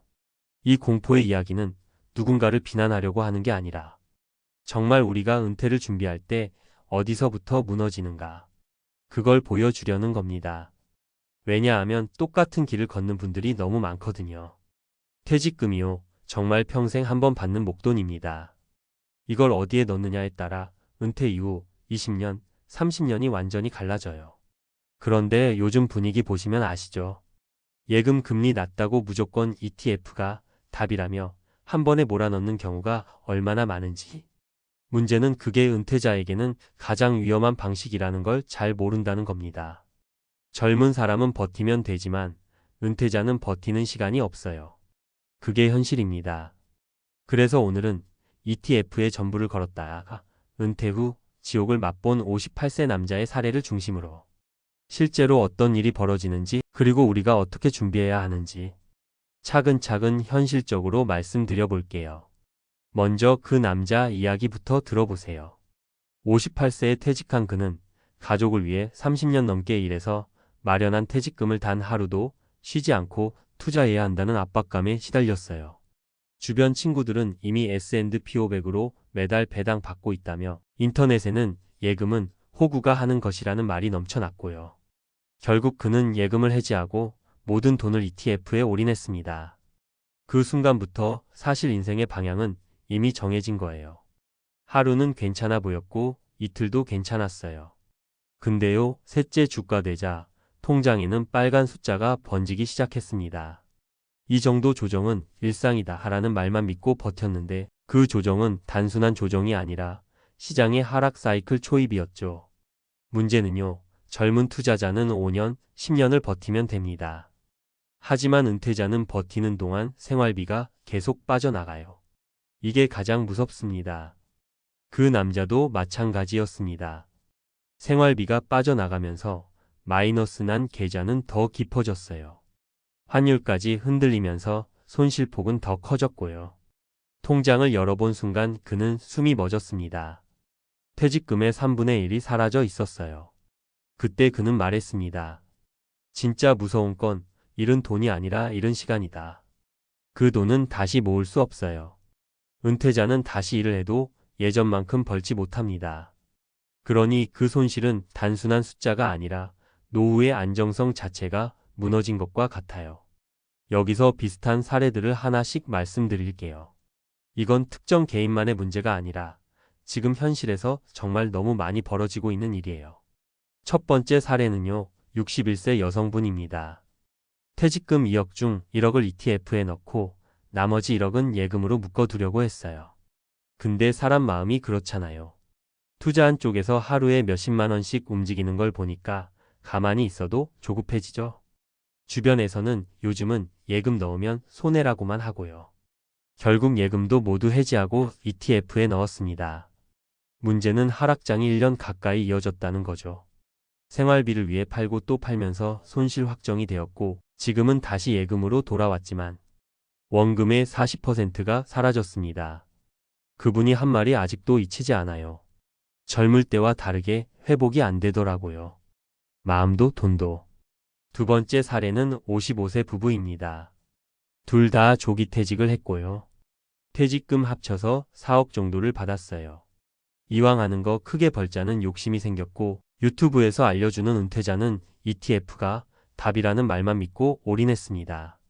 처음에는 정말 잘 됐어요. 2달 만에 800만 원이 늘었고 자신감이 폭발했죠. 그래서 대출까지 받아서 넣었어요. 근데 하락장은 예고 없이 오잖아요. 문제는 대출이었습니다. 금리는 올라가고 ETF는 떨어지고 이자, 부담 때문에 매달 손실이 커지고 결국 원금의 절반이 사라졌어요. 지금은 다시 일을 구하려고 하지만 나이가 많다며 거절당한 게 10번이 넘습니다. 세 번째 사례는요, 59세 남성입니다. 이분은 안정적인 은퇴를 원해서 ETF를 분산해서 넣었어요. 배당 ETF, 성장 ETF, 해외 ETF 등 여러 개로 나눴지만 문제는 환율이었어요. 환율이 올라가면 손해, 내려가면 손해, 계좌는 맨날 빨간색과 파란색을 오가는데 그 변동성이 심장에 너무 큰 부담이 되는 겁니다. 은퇴자는 매달 생활비가 필요하니까 결국 타이밍이 나쁠 때 팔 수밖에 없었고요. 그렇게 손실은 쌓여갔어요. 그분이 했던 말이 아직도 생생합니다. ETF는 좋은 상품인데 은퇴자에게는 칼처럼 위험할 때가 있다. 정리하면요, ETF 자체가 나쁘다는 게 아닙니다. 잘 쓰면 정말 오래가는 자산이 됩니다. 근데 은퇴자에게 ETF 몰빵은요, 버틸 시간이 없다는 사실을 완전히 무시한 전략입니다. 시장 회복을 기다리기에는 생활비가 빠져나가고 건강비가 늘어나고 변동성이 스트레스가 돼요. 은퇴 후에는요, 첫째도 현금 흐름, 둘째도 현금 흐름, 셋째도 현금 흐름입니다. 안정적으로 오래 버틸 수 있는 구조를 만들어야 해요. 예금이든 적정 비율의 ETF든 채권이든 무엇보다 중요한 건 몰빵이 아니라 버티는 시간 확보입니다. 그러니까요, 지금 은퇴 준비하고 계신 분들 꼭 기억하셨으면 좋겠습니다. ETF에 넣는 건 선택입니다. 하지만 전부를 넣는 건 퇴로를 지우는 행동이에요. 퇴로가 없는 노후는요, 공포 그 자체입니다. 계속해서 말씀드리면요, 많은 분들이 정말 똑같은 지점에서 무너집니다. 바로 나는 다를 거야 라는 생각이에요. 퇴직금을 ETF에 넣을 때 대부분 이렇게 말하거든요.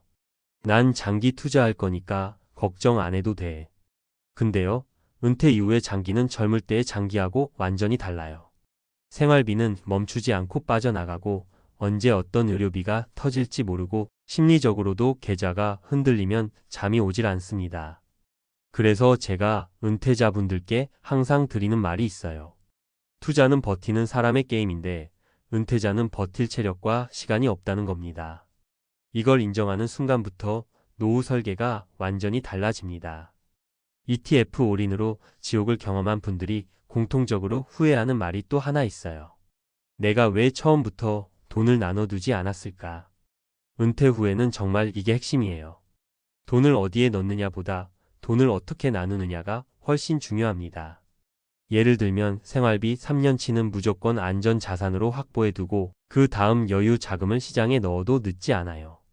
이렇게 하면 시장이 흔들려도 당장 팔아야 하는 상황이 안 오니까 손실 확정이 일어나지 않고 평정심을 유지할 수 있습니다. 반대로 생활비와 투자금을 분리하지 않으면요, 조금만 떨어져도 불안해서 팔고 조금 오르면 따라 붙다가 다시 떨어지고 결국 손실만 쌓이는 구조가 돼요. 은퇴자에게 가장 큰 리스크는 시장이 아니라 본인의 불안감입니다. 그리고 또 하나 중요한 건 ETF가 아무리 좋아도 모든 ETF가 은퇴자에게 맞는 건 아니라는 거예요. 성장형 ETF는 변동성이 너무 크고 테마형 ETF는 오르면 폭등하지만 떨어질 땐 바닥이 없어요. 은퇴자에게 맞는 건 배당 기반의 안정적인 ETF나 채권 단기 자산과 적절히 섞은 구조입니다. 즉, ETF라는 이름만 같지 성향은 완전히 다르다는 거죠. ETF에 전부를 넣었다. 삶이 무너진 분들의 이야기를 계속 들으면서 제가 느낀 건 단 하나예요. 은퇴자는 공격적인 투자가 필요한 게 아니라 오래 버틸 수 있는 구조가 필요하다. 이 말이 정말 전부예요. 그래서 지금 이 영상을 보시는 분들께 꼭 드리고 싶은 말이 있습니다. 혹시라도 지금 계좌를 열 때마다 마음이 덜컥 내려앉고 이걸 팔아야 하나 말아야 하나. 이 고민을 하루에도 10번씩 하신다면요, 그건 벌써 구조가 잘못됐다는 신호예요. 투자는 원래 불안한 거지만 불안해서 잠을 못 잔다면 그건 당신의 그릇보다 큰 투자를 하고 있는 것입니다. 은퇴 이후의 삶은 하루하루가 소중하고 돈도 돈이지만 마음의 안정이 정말 중요하거든요.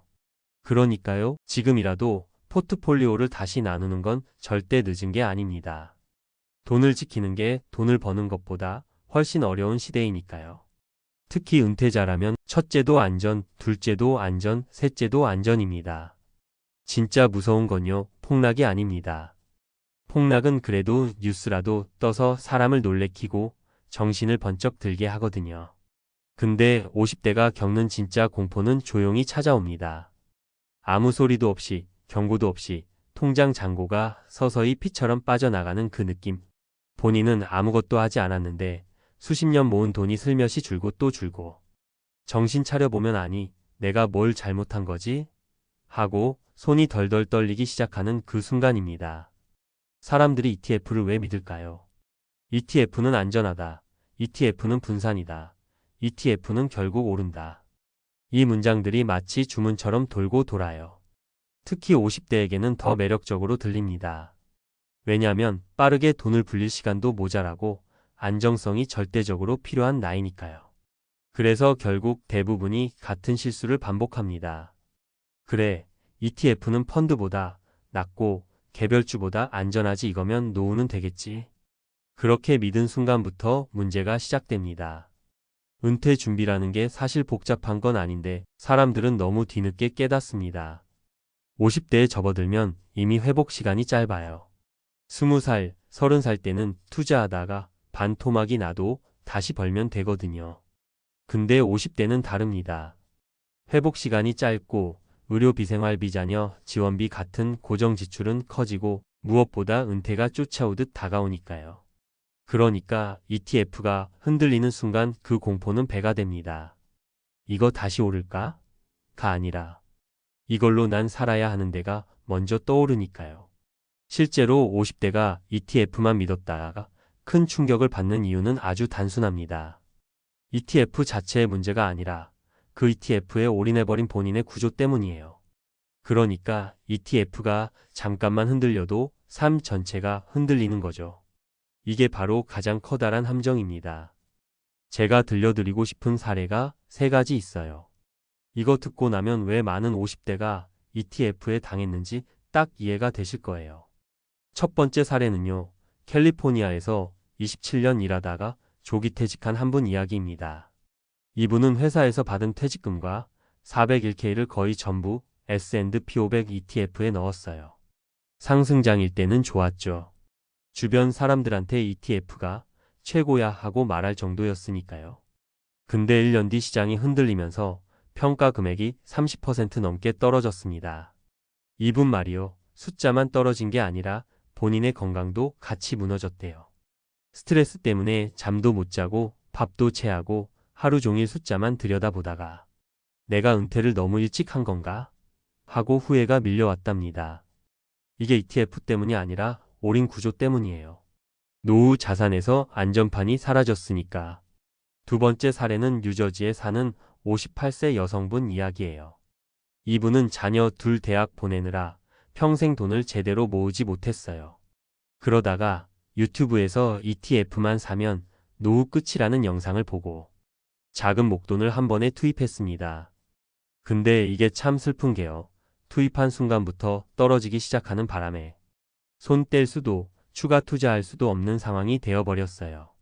결국 이분은 팔지도 못하고 묶이지도 못하고 계좌를 보는 순간마다 죄책감이 올라온다고 했습니다. 내가 우리 가족의 노후를 망친 것 같다는 생각이 가장 힘들었대요. 세 번째 사례는 좀 더 현실적입니다. 텍사스에서 가게 운영하다가 건강 문제로 그만둔 63세 아저씨 이야기예요. 이분은 이미 은퇴한 상태라 근로소득이 없어요. 그러니까 투자에서 마이너스가 나면 그걸 메꿀 방법이 없죠. 그런데 ETF를 장기 투자로 믿고 꾸준히 모아뒀던 돈이 갑작스러운 변동성에 크게 흔들리면서 생활비가 부족해지기 시작했습니다. 결국 이분은 ETF를 팔아 생활비에 쓰기 시작했고 그 순간부터 계좌는 회복 불가능 상태가 됐죠. 난 장기 투자하는 줄 알았는데 결국 매달 깨서 써야 되는 통장이었다. 이게 이분의 말이에요. 노후 자금은 떨어지면 다시 채울 방법이 없다는 걸 온몸으로 체험한 거죠. 제가 이런 이야기를 굳이 길게 들려드리는 이유는 단 하나예요. ETF가 위험해서가 아니라 50대에게 ETF는 단독 솔루션이 될 수 없다는 겁니다. ETF는 도구일 뿐인데 이걸 노후 자산의 전부라고 착각하는 순간 파국이 시작됩니다. 그리고 하나 더 중요한 게 있어요. 50대 이후의 투자는 수익률 싸움이 아니라 버티는 구조 만들기입니다. 버티려면 3가지가 필요해요. 첫째, 생활비를 ETF 수익에 기대지 않는 구조. 둘째, 단기 변동성에도 무너지지 않는 완충 자산. 셋째, 의료비와 장기 생활비를 고려한 현금 흐름. 이게 없으면 ETF는 구원자가 아니라 폭탄이 됩니다. 은퇴 준비라는 게 별건 아닙니다. 내 자산이 잠깐 흔들려도 내 삶이 무너지지 않는 구조, 그거 하나만 준비하면 되는데 이걸 대부분 55세 넘어서야 깨닫습니다. 그때는 이미 손실이 크고 선택지가 줄어들고 마음이 조급해져서 올바른 판단을 못하게 돼요. 그래서 제가 늘 이렇게 말해요. ETF를 믿지 말고 당신 삶의 구조를 먼저 만드세요. ETF는 구조가 준비된 사람에게만 안전한 투자입니다. 그러니까 혹시라도 지금 계좌를 보고 불안하고 잠이 안 오고 마음이 계속 쪼그라드는 느낌이 드신다면 그건 당신이 잘못해서가 아니에요. 그냥 구조가 없었던 거예요. 자, 이제부터라도 다시 만들 수 있습니다. 그리고 50대는 아직 늦지 않았습니다. 진짜로 늦지 않았어요. 다만 아무 준비 없이 ETF만 들고 달리면 그때는 정말로 통장이 피처럼 새어나가는 그 무서운 장면을 당신도 보게 될 수 있어요.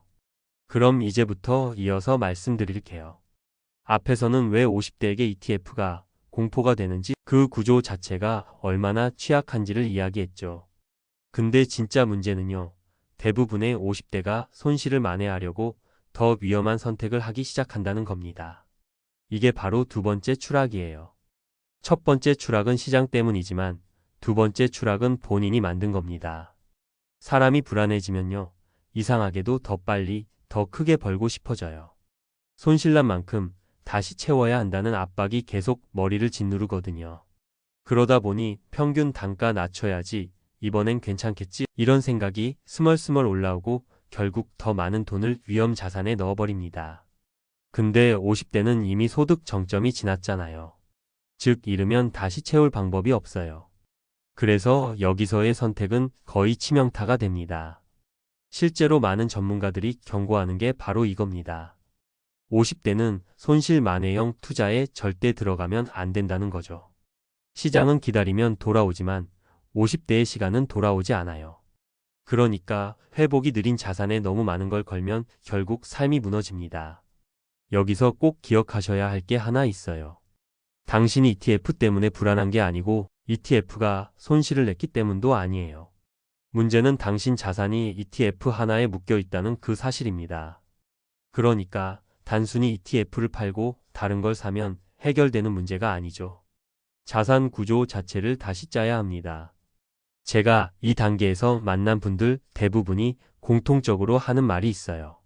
그때는 왜 이렇게 겁이 없었는지 모르겠어요. 근데 그게 겁이 없었던 게 아니라 은퇴 전의 불안을 덮기 위해 가장 쉬운 해결책을 선택한 겁니다.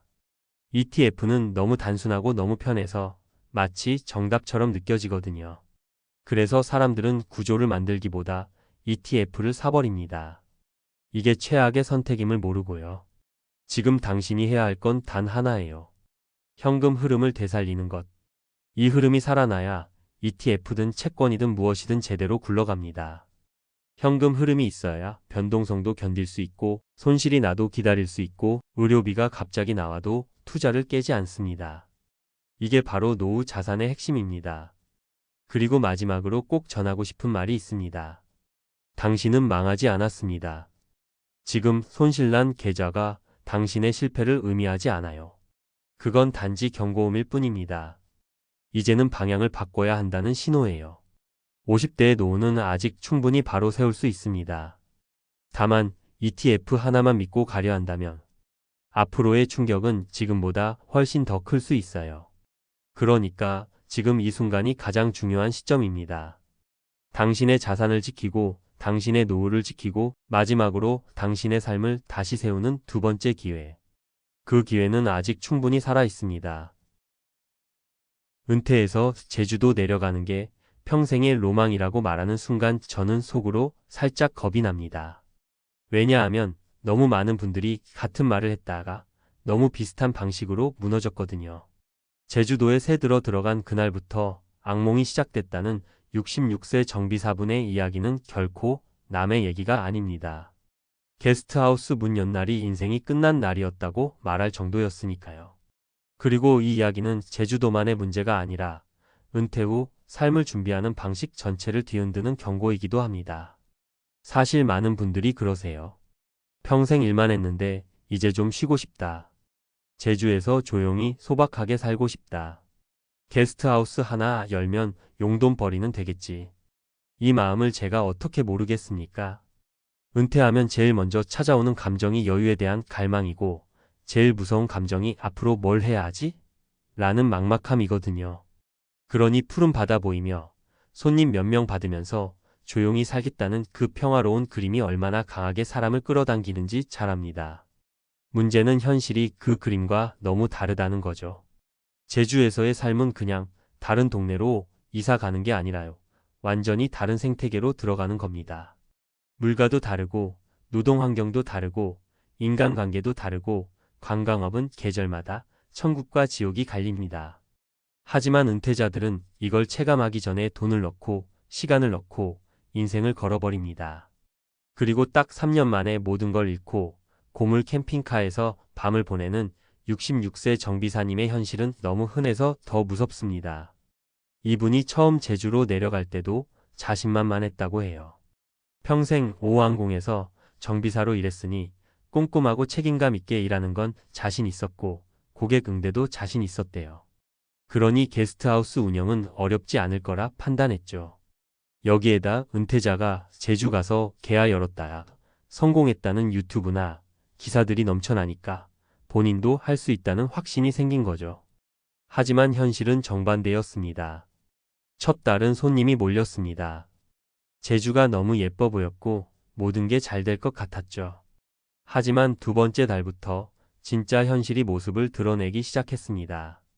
청소, 세탁, 예약 관리, 건물 보수, 민원 응대 은퇴 후 쉬려고 내려온 것이 아니라 하루 12시간을 몸으로 부딪히며 일해야 했습니다.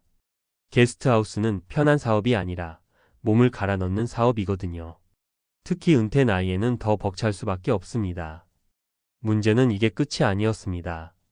생활비는 예상보다 2배가 들었고 관광 비수기엔 객실이 반 이상 비었습니다. 그런데 월세, 공과금, 대출이자는 그대로죠. 무엇보다도 섬이라는 특성 때문에 관리 비용이 너무 높았습니다. 비가 오면 습기 잡아야 하고 바람 불면 외벽 보수해야 하고 누전 배수 문제도 끊임없이 생겼습니다. 그렇게 1년, 2년 버티다 보니 어느 순간 통장에 돈이 남아있지 않았고 더는 회복이 어렵다는 걸 스스로도 알게 되었대요. 결국 운영을 접었고 남은 건 빚과 고물 캠핑카 한 대뿐이었습니다. 이게 단순히 한 사람의 실패담이 아니라 지금도 반복되고 있는 현실이라는 게 더 큰 공포입니다. 그래서 제가 은퇴 준비 이야기할 때 늘 강조드리는 게 있어요. 은퇴 후 사업은 절대 가볍게 보면 안 된다는 겁니다. 시간 많고 조용히 살고 싶어도 사업은 결국 사업입니다. 사업은 체력을 요구하고 리스크를 요구하고 예측 불가능성을 요구합니다. 이제부터 실제 사례 3가지로 설명해 드릴게요. 여러분도 듣자마자 아마 이거 내 얘기 같다 하고 느끼실 겁니다. 첫 번째 사례는 LA에서 은퇴하고 제주로 들어가 작은 카페를 연 62세 남성분이에요. 본인은 커피 좋아하고 사람 만나는 걸 즐기니까 카페 운영이 딱 맞을 줄 알았대요. 그런데 제주에서 카페는 관광업이고 관광업은 계절 장사예요. 여름엔 돈이 되지만 겨울엔 매출이 거의 30% 수준. 문제는 임대료 전 기난 방비는 그대로라는 겁니다. 결국 2년 버티고 다시 미국으로 돌아가셨는데 돌아올 때 남은 건 현금 거의 제로, 그리고 나는 사업에 안 맞는 사람이구나라는 깊은 상처뿐이었다고 합니다. 두 번째 사례는 59세 여성분 이야기예요. 이분은 오래된 농가를 구입해서 리모델링해 작은 숙소를 운영하려 했어요. 문제는 공사 비용이었어요. 서울에서 공사할 때보다 비용이 거의 40% 더 들었고 공사 기간은 무려 3개월 더 늘어났습니다. 제주도는 자재가 들어오는 시점, 날씨, 작업 인력 등 변수가 너무 많거든요. 게다가 숙소가 완성되고 나니 손님이 생각보다 적었고 마케팅은 또 다른 세계였습니다. 결국 대출만 남기고 숙소를 팔았는데 매각가는 투자금보다 훨씬 낮았습니다. 세 번째 사례는 67세 은퇴 부부예요. 이 부부는 게스트하우스를 차리면 손님들과 매일 대화하고 자연 속에서 살고 적당히 일하며 여유롭게 살 줄 알았대요. 그런데 현실은 매일 새벽 5시에 일어나 청소하고 빨래하고 손님 민원 대응하고 시끄러운 손님 때문에 이웃과 다투고 침대 프레임 부러지고 싱크대 막히고 정신적으로 소모되는 일이 너무 많았어요. 결국 몸이 먼저 상했고 부부 사이도 악화됐고 버티지 못하고 3년 만에 모든 걸 정리하고 미국으로 다시 돌아오셨습니다. 이 세 사례가 보여주는 공통점이 뭔지 아세요? 모두 은퇴 후 쉬려는 마음으로 시작했다가 망가졌다는 겁니다. 은퇴 후의 삶에서 제일 위험한 착각이 바로 이것입니다. 쉬려고 하는 선택이 오히려 더 힘든 삶을 만들 수 있다는 것. 그리고 내가 좋아하는 것이 곧 사업으로서 성공한다는 뜻은 아니라는 것. 제주도는 아름답습니다. 살고 싶죠. 저도 그래요. 하지만 그 아름다움은 절대 현실을 덮지 않습니다. 은퇴 후 제주살이를 꿈꾸시는 분들이라면 반드시 아셔야 합니다.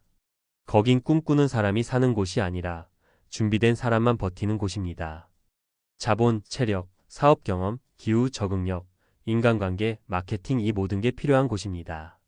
은퇴 후의 삶은요, 선택이 잘못되면 이렇게 순식간에 무너질 수도 있습니다.